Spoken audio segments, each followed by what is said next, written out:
안녕하세요 구독자 여러분. 그동안 일회용품 없이 배달음식을 포장하면서 많이 물어보시는 질문들을 모아 다이용기들 정보부터 실전 꿀팁을 알려드릴게요. 먼저 텀블러. 저희가 사용하고 있는 텀블러는 4개인데 참고로 여기서 직접 구매한 텀블러는 없어요. 이 텀블러는 플라스틱 소재고 여름에 버블티나 얼음이 담긴 음료를 포장하기 딱 좋아요. 뚜껑에 빨대 구멍이 있어서 가방에는 못 넣고 무조건 손에 들고 다녀야 돼요. 보냉 효과는 없지만 용량이 크고 가벼워서 일회용컵 대신 사용하기 좋아요. 킨토 텀블러. 이 텀블러는 보냉 보온 효과가 정말 좋아요. 그리고 열어보면 입에 담는 부분이 뚜껑으로 한번 감싸줘서 위생적으로도 좋아요. 이렇게 3단으로 분리되는 건 좋은데 세척이 살짝 귀찮아요. 그리고 무게가 있어서 물까지 들어있으면 이걸 들고 갈지 말지 고민하게 되는 텀블러예요. 이 텀블러는 아까 킨토 텀블러보다는 가볍고 손잡이가 있어서 들고 다니거나 뚜껑 열 때 편하더라고요. 킨토보다 보냉력이 좀 약하긴 하지만 그래도 괜찮은 편이에요. 밖에서 생수 사 먹고 싶지 않아서 물을 담아가는 편인데요. 용량이 좀 작은 편이라 카페 갈 때 여기에 포장을 하진 않아요. 다음은 이 컵. 일회용 컵처럼 나온 텀블러예요. 예전에 뚜껑을 잘 닫았다고 생각해서 가방에 넣었는데 쓴 적이 있어서 평소 집에서 사용하는 편이에요. 텀블러를 1000번 이상 사용해야 그때부터 친환경적이라는 말이 있잖아요. 정말 마음에 드는 텀블러 하나를 오래 사용하시길 바랍니다. 1인 용량으로 적당하고 플라스틱이라 가볍게 들고 가기 좋아서 휘뚜루마뚜루 잘 사용하고 있어요. 이건 뚜껑이 실리콘인 플라스틱 용기인데요. 친구가 준 반찬통인데 전자레인지 사용 가능하고 여기에 붕어빵이랑 요아정, 1, 2인분의 떡볶이, 꿔바로우, 회, 망고, 핫바, 김밥 등을 포장했어요. 다음은 이거! 스테인리스라 튼튼하고 열 전도가 좋아서 뜨거운 음식을 담으면 조심해야 돼요. 와플 2개 정도 들어가고 서브웨이도 포장했어요. 이거는 주로 반찬통으로 활용 중이지만 내열 유리에 1, 2인분 양의 떡볶이, 순대, 튀김, 김밥, 만두, 도넛, 음식 등을 가리지 않고 포장했던 것 같아요. 뜨거운 음식을 담을 때 내열 유리에 손잡이도 있어서 들고 다니기 유용해요. 여기에 치킨도 담기고 탕수육, 냉면, 빵 등등 다양하게 담았어요. 유리 두께랑 크기가 좀 있어서 무게가 좀 나가는 편이고 보통 양이 좀 많은 음식들은 다 들어가는 편이라 용량 참고하세요. 얘도 비슷한 친구인데 용량은 잘 모르겠어요. 저번에 여기다가는 2인분 엽떡을 담았거든요. 근데 저 친구도 은근 유용했어.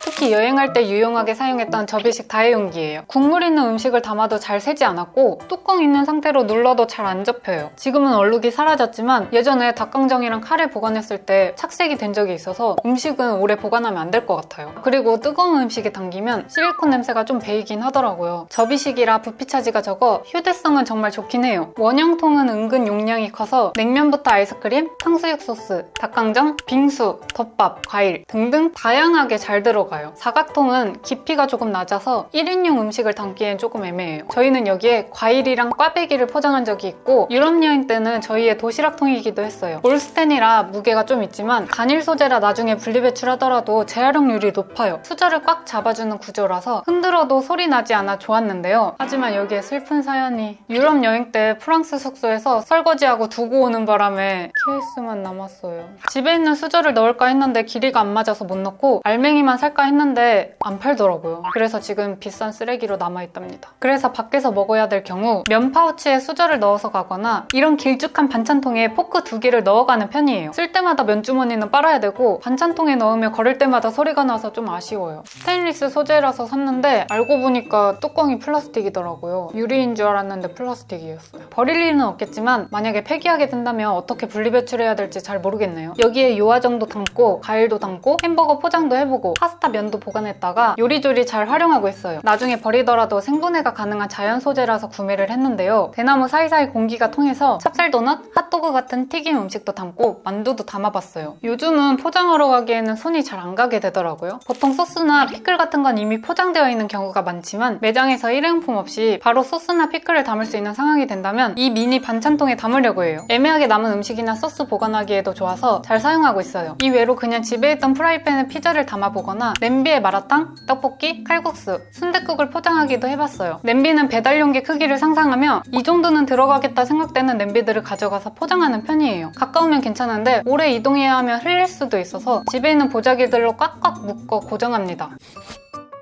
원래 보냉백이 없어서 스티로폼에 빙수 포장을 하기도 했었는데요. 이렇게 보냉백들이 생겼습니다. 이 가방은 명절 때 본가 다녀오면서 큰엄마가 음식 챙겨주신다고 받은 건데 보시다시피 큰 용기가 들어가고 유용합니다. 이렇게 들어가도 끄떡없고 이렇게 들어가도 괜찮죠? 두 번째는 자취하는 남동생이 그냥 가지라고 준 보냉 가방. 중간 사이즈의 반찬통들이 정말 잘 들어가요. 은근 손이 많이 가더라고요. 스마일. 이건 도시락 보냉 가방인데 아담한 사이즈라서 1, 2인분 양을 포장할 때 유용해요. 어쩌다가 이벤트에 당첨이 돼서 받게 된 건데 되게 귀엽죠? 꼭 보냉백이 없어도 선물 세트 보냉 포장재나 냉장식품 배달 시 받는 보냉 포장을 버리지 않고 활용하는 방법도 있어요. 먼저 먹을 음식점을 찾아 리뷰 사진을 보고 얼추 맞는 다회용기를 선택합니다. 매장에 미리 전화로 요청하거나 방문 시 사장님께 반찬통을 보여주면서 쓰레기 없이 포장하고 싶은데 반찬통에 포장 가능할까요? 물어보고 사장님 반응에 따라 포장합니다. 어떤 구독자분께서 전화가 고민되시는 분들은 어플에 포장 주문하고 사장님 요청사항에 포장용기 가져가서 담아가려는데 안 되면 취소해주세요 라고 하면 좋다고 하네요.